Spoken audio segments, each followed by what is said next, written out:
Hi hello எல்லாருக்கும் வணக்கம் and welcome back to our channel. Thug life படம் எப்படி இருக்கு அப்படின்ற ஒரு வேகமான ரிவ்யூ பார்த்துலாமா? ஏன்னா நிறைய பேர் வந்து படத்தை பார்க்க போலாமா வேணாமா, டிக்கெட் புக் பண்ணலாமா வேணாமா அப்படின்னு முடிச்சுட்டு இருப்பாங்க. ஸோ அவங்களுக்கான ரிவ்யூ தான் இது. படத்துடைய கதை, அந்த கதையை தேடி கண்டுபிடிக்கிறது பயங்கரமான டாஸ்க் ஆகி போச்சு. பட் இருந்தாலுமே வந்துட்டு படத்துடைய கதை வந்து ஒரு பழி வாங்குற கதை. அடுத்தடுத்து என்ன நடக்க போகுது அப்படின்றத நம்மளால ரொம்ப ஈஸியாக கெஸ் பண்ண முடியுது அப்படின்றது ஒரு சின்ன மைனஸ் பாயிண்ட் ஆயிடுச்சு. அவ்வளோதாங்க. சரி, படத்தில் எல்லாமே எப்படி நடிச்சிருக்காங்க? கமலஹாசன் சார் சொல்லவே தேவையில்ல, உலகநாயகன்ற பட்டத்துக்கு மேட்சிங்காக செம்மையாக நடிப்பு கொடுத்துருக்காரு. சிம்பு சார் கமலஹாசன் சார் நடிக்க போறோம் அப்படின்ற பயம் கொஞ்சம் கூட இல்லாம அவருக்கு ஈக்குவலா வந்துட்டு பட்டை கிளப்பிட்டு போயிருக்காரு. சில சீன்ஸ்ல பாத்தீங்கன்னா அவரே ஓவர்டேக் பண்ற அளவுக்கு சிம்பு சூப்பரா செம்மையா நடிச்சிருக்காரு அப்படின்ற மாதிரி தான் வந்துட்டு சொல்லணும். அதுக்கப்புறமா அபிராமிக்கும் த்ரிஷாவுக்கும் இந்த படத்துல வந்துட்டு முக்கியத்துவம் இருக்கான்னு சொல்லி கேட்டா ஒரு சில இடத்துல இருக்கு, மற்றபடி ஒன்றும் பெருசா முக்கியத்துவமே கிடையாது. அதுவும் த்ரிஷாலாம் வந்துட்டு படத்துல எதுக்கு அப்படின்ற மாதிரி ஆயிப்போச்சு.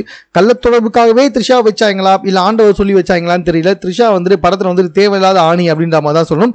பட் ஒரு சில இடத்துல வந்துட்டு சில காட்சிகள் இவங்க ரெண்டு பேரும் மையப்படுத்தி போது ஓரளவு கொஞ்சம் நல்லாவே போயிட்டு இருக்கு. ஸோ அபிராமி முத்த காட்சியில சூப்பராக நடிச்சாங்க. அதுக்கு அவங்களே பதிலுமே சொல்லிட்டாங்க, ஆமாங்க விரும்மாண்டியில நிறைய முத்தம் கொடுத்துருவோம். த்ரிஷா சொல்லவே தேவையில்ல, ஓரளவுக்கு அவங்களோட இயல்பான நடிப்பை வெளிப்படுத்திருக்காங்க. பட் தேவையில்லை அப்படின்னு தான் என்னுடைய கருத்து. ஸோ மற்றபடி படத்தில் இருக்க எச்சம் மிச்சம் சொச்சம்லாம் பார்த்தீங்கன்னு வச்சுக்கோங்களேன், அந்த அளவுக்கு படத்தில் வந்துட்டு பெருசாக அவங்களுக்கு கதாபாத்திரம் ஒதுக்கல, ஒன்றும் பெருசாக தேவைப்படுற மாதிரியும் தெரியல.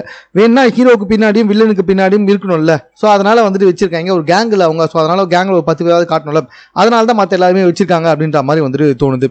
ஸோ படத்தில் ஃபைட் எல்லாமே செம சூப்பராகவே இருக்குது. அதுவும் செகண்ட் ஹாஃபில் லாஸ்ட்டில் வர ஃபைட் இருக்குது பார்த்தீங்களா, கிளைமேக்ஸில் 15 நிமிஷம் ஃபைட்டு வேற லெவல் செம சூப்பராக பண்ணியிருக்காங்க.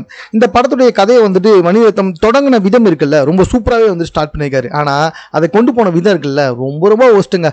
பயங்கர ஸ்லோவாக கொண்டு போகிறாரு. அதுதான் ரொம்ப கடுப்பாயிடுச்சு. ஏன்னா இது இவ்வளோ ஸ்லோவாக எடுத்துகிட்டு போகிறீங்களே இவ்வளோ பெரிய படத்தை அப்படின்ற மாதிரி ஆகிப்போச்சு. சரி, அதுக்கப்புறமா பார்த்தீங்கன்னா படத்துடைய மியூசிக் A.R. ரகுமான் பின்னி படத்தில் எடுத்திருக்காரு. படத்தில் இருக்க பாட்டு எல்லாமே வந்துட்டு கேட்கறதுக்கும் நல்லா இருக்குது, பார்க்கறதுக்கும் ரொம்ப நல்லா இருக்குது, ரொம்ப சூப்பராக அருமையாகவே வந்திருக்கு அப்படின்ற மாதிரி தான் வந்து சொல்லணும். மொத்தத்தில் இந்த படத்துடைய டெக்னிக்கல் பார்த்தீங்கன்னா டெக்னிக்கல் வைஸ் படம் வேற லெவலுங்க. செம்ம சூப்பரான டெக்னிக். இந்த காலத்துடைய பசங்களுக்கு ஏற்ற மாதிரி ஒரு டெக்னிக் எடுத்துகிட்டு போயிருக்காரு. இந்த காலத்து பசங்களுக்கு தேவையான ஒரு விஷயங்களை தான் இந்த படத்தில் நிறைய வச்சுருக்காங்க. பட் படத்தில் வந்துட்டு கதை வந்துட்டு அதிகமாக தென்படல அப்படின்றது ஒரு பெரிய மைனஸ். ரெண்டாவது, நம்ம எல்லாமே வந்துட்டு ப்ரெடிக்டபிளாக இருக்குது. மூணாவது வந்துட்டு பார்த்தீங்கன்னா படம் ரொம்ப ஸ்லோவாக இருக்குது.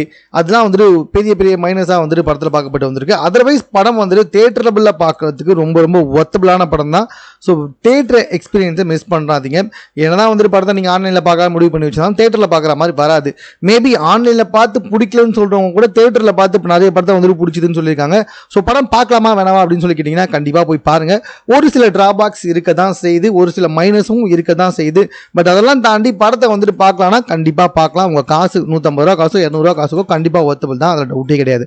ஸோ மீது பண்ண செய்திகளை கூட தெரிந்து கொள்வதற்கு சென்னை சேனலை சப்ஸ்கிரைப் பண்ணுங்கள். இது குறித்து உங்களுடைய கருத்துக்கள் எதுவாக இருந்தாலும் கமெண்ட்டில் நீங்கள் பதிவு செய்யலாம்.